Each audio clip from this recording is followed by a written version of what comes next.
If you want to practice all of the new PTE questions using artificial intelligence on an online portal that has a similar marking to your real PTE exam, head over to masterpte.com.au to create a free account. Here, you can practice all 4 sections separately and receive instant feedback for all of your speaking, writing, reading, and listening.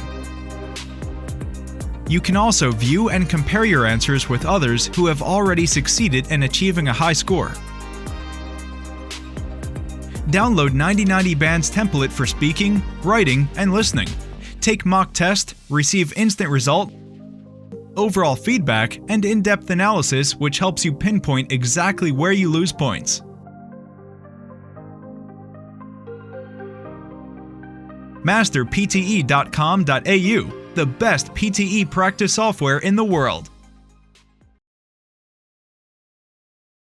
10 years ago, before the use of iPhone or iPad, people's attention interval is about 25 minutes. This number is good. However, nowadays the attention interval has dropped from 25 minutes to only 8 seconds, which means our memories are shorter than that of a goldfish.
What I've decided to provide is the steps I take when analyzing my own questionnaires.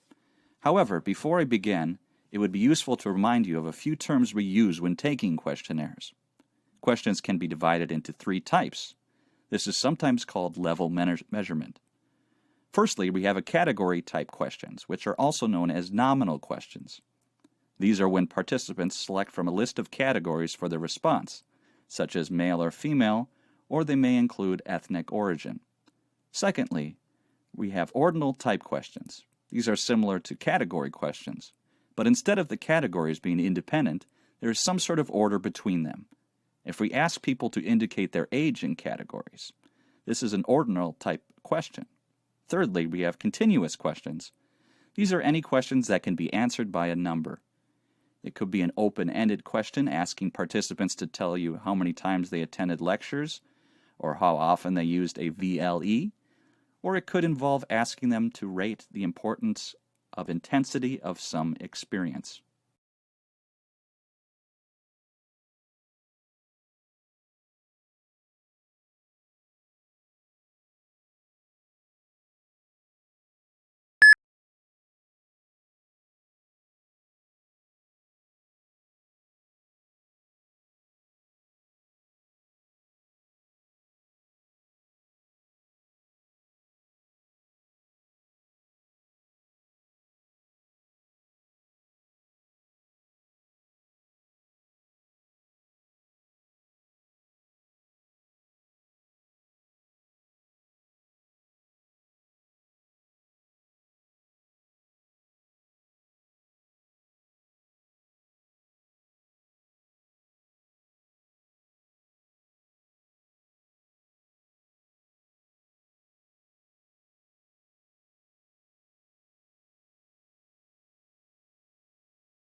The Silk Road is not like what we thought it would be.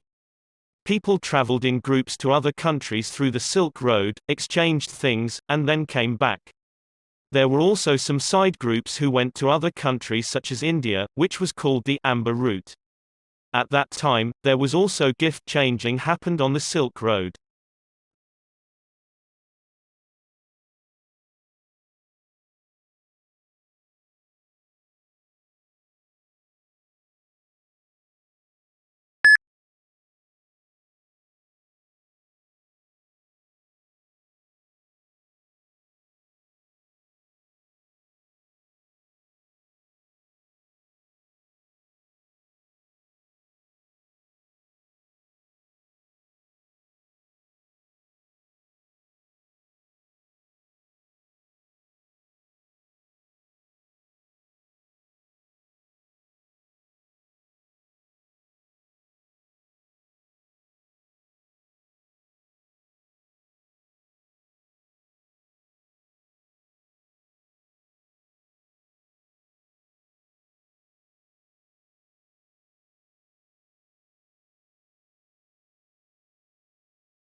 In 1943, what became known as the Green Revolution began when Mexico, unable to feed its growing population, shouted for help. Within a few years, the Ford and Rockefeller Foundations founded the International Rice Research Institute in Asia, and by 1962, a new strain of rice called IR8 was feeding people all over the world. IR8 was the first really big modified crop to make a real impact on world hunger. In 1962, the technology did not yet exist to directly manipulate the genes of plants, and so IR8 was created by carefully crossing existing varieties, selecting the best from each generation, further modifying them, and finally finding the best. Here is the power of modified crops. IR8, with no fertilizer, straight out of the box, produced 5 times the yield of traditional rice varieties. In optimal conditions with nitrogen, it produced 10 times the yield of traditional varieties. By 1980, IR36 resisted pests and grew fast enough to allow 2 crops a year instead of just 1, doubling the yield.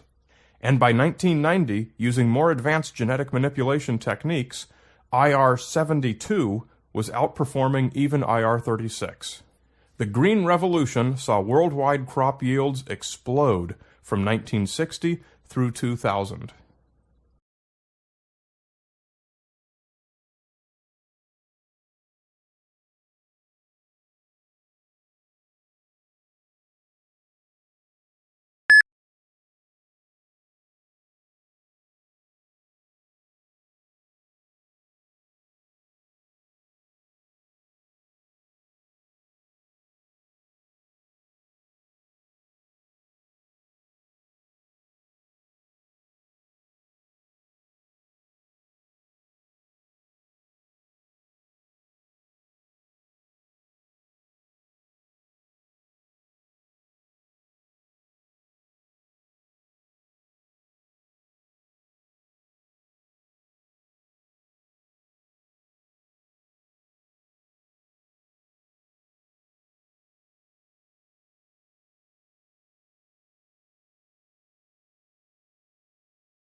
Today we will talk about Australia's export business towards China, Japan, US. In the past, Australia was concerned about its geographical location, which may result in Australia being isolated from North America, UK, and later America. Nevertheless, nowadays with the rise of Asian countries, especially China, Australia has become a great export country with a perfect location. Currently, Japan is the largest exporting country to Australia, but China may become the largest one in the future. Australia should take the advantage of China's rise to develop its exports.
The first thing I want to argue is that former civilization is running into pretty profound crisis in its relationship to the rest of nature, which we do and what we have depended on for survival and for flourishing. And this is the most widely and well-recognized relation to climate change, CO2 emissions, greenhouse gas emissions. But I want to argue the certain dangers in the way that has been presented as the central question that we have to address. Because it's interlocked with a number of other crises, that is most notably as the crisis in the access to fresh water, crisis in access to food, biodiversity loss on a huge scale, and associated problems of human and equality, and not just in the common world, but actually in the kinds of environmental resources and pleasures that I can enjoy. So all those together have to be looked at as interconnected set of really deep, profound crises.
Today's lecture is about a loggerhead turtle, one of the largest turtles in the world, and almost extinct in the USA.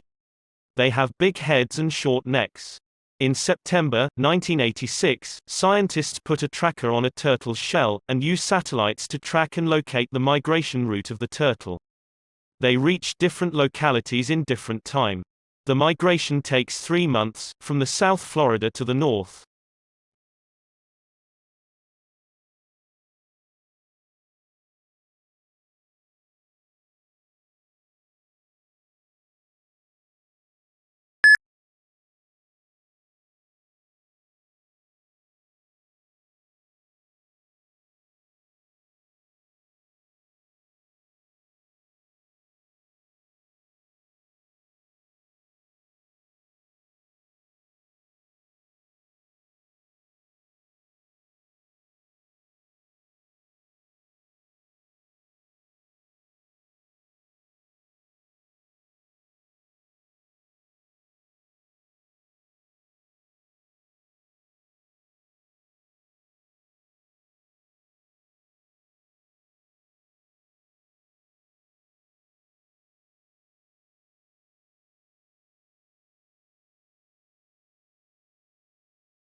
Today we will discuss the relationship between the fault lines in the Earth's crust and an earthquake. This dislocation of the rock occurs from the Earth's surface 7 kilometers to several hundred kilometers vertically down to the crust. The earthquake's focus is called the epicenter, which is vertically beneath the interior of the Earth's crust, and the energy releases and transfers through epicenter. The faults are the fracture on the Earth's crust. The position of the epicenters can be identified by the faults map, looking down from the center of the Earth. It will result in seismic wave, which is decreased as it moved away from the epicenter.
What we're going to discuss today is how the Port of London was discovered and what we discovered about it.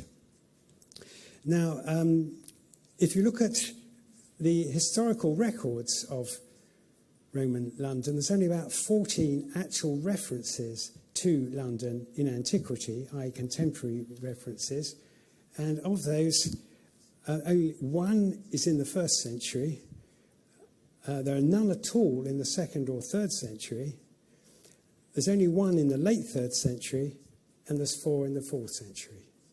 So if you're a historian trying to write a history of Roman London, it's very difficult. You don't really have much data. You're going to depend on the archaeological evidence, the material evidence, of the port and indeed the town to have any understanding of what happened then.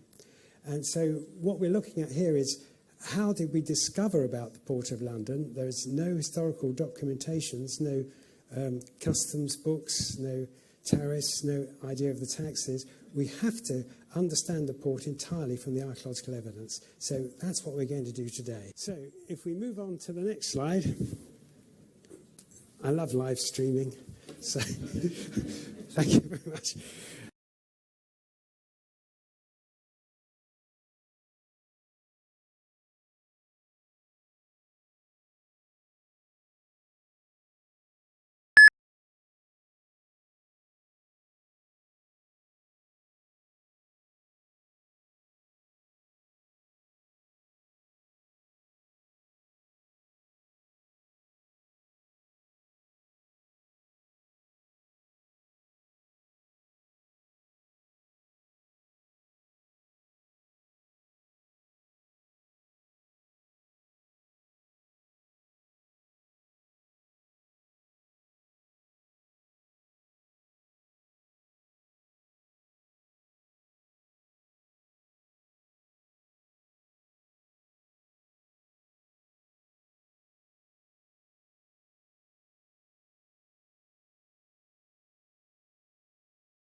Now, the economists calculated, it's a back-of-the-envelope calculation, that removing all immigration controls would double the size of the world economy, and even a small relaxation of immigration controls would lead to disproportionately big gains. Now, for an ethical point of view, it's hard to argue against a policy that will do so much to help people that are much poorer than ourselves. The famous RAND study reckons that a typical immigrant who arrives in U.S. ends up with $20,000 a year. That's rough. It's not just the migrants themselves who gain, it's the countries they come from. Already, the migrants working for poor countries, working in rich countries, send home around $200 billion a year, through formal channels and about twice as that through informal channels. and that compares to the $100 million that Western governments give in aid. These remittances are not wasted on weapons or siphoned off into Swiss bank accounts. They go straight into the pockets of local people. They pay for food, clean water, and medicines. They help kids in school, and they help start up new business. Sample answer: removing immigration control would double the world economy. This policy will do so much to help poor people. Immigrants end up with $20,000 a year from gains in countries they come from. They send home around $200 billion a year through formal channels, which are twice as that through informal channels. These remittances can help local people for living straightly.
If you want to practice all of the new PTE questions using artificial intelligence on an online portal that has a similar marking to your real PTE exam, head over to masterpte.com.au to create a free account.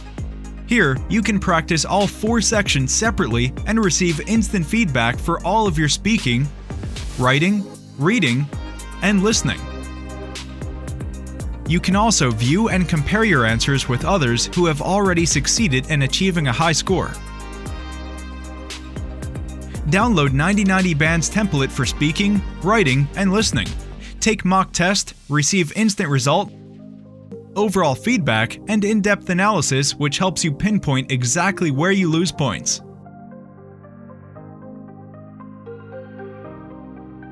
Masterpte.com.au, the best PTE practice software in the world.